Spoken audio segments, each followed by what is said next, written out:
উচ্চ শিক্ষা নিয়ে সারা রাজ্যের সঙ্গে হতাশা দেখা যাচ্ছে পুরুলিয়াতেও। রাজ্য উচ্চ শিক্ষা নিয়ে প্রচণ্ড হতাশ হয়ে উঠেছে জেলার ছাত্রছাত্রী থেকে শিক্ষক সকলে। উচ্চ মাধ্যমিক পাশ করার পর স্নাতক স্তরে ভর্তি নিয়ে বাড়ছে ক্ষোভ। ভবিষ্যৎ নিয়ে প্রচণ্ড চিন্তায় পড়েছেন পুরুলিয়ার ছাত্রছাত্রী ও অভিভাবকরা। এই পরিস্থিতিতে ভবিষ্যৎ নিয়ে কোনো দিশা পাচ্ছেন না পড়ুয়ারা। অভিভাবক ও শিক্ষকরাও দাবি করছেন দ্রুত সরকারি হস্তক্ষেপের।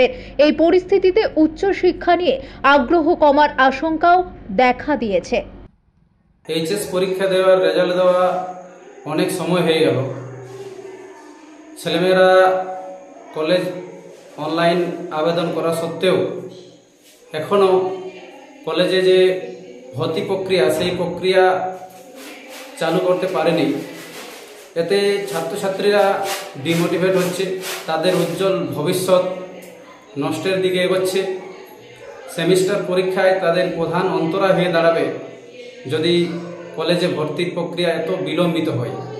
তাই আমি সরকারের কাছে আবেদন জানাচ্ছি যাতে করে ছাত্রছাত্রীদের এই কলেজের আবেদন প্রক্রিয়া সম্পূর্ণ হয়, তাদের পড়াশোনা সচল থাকে, জারি থাকে।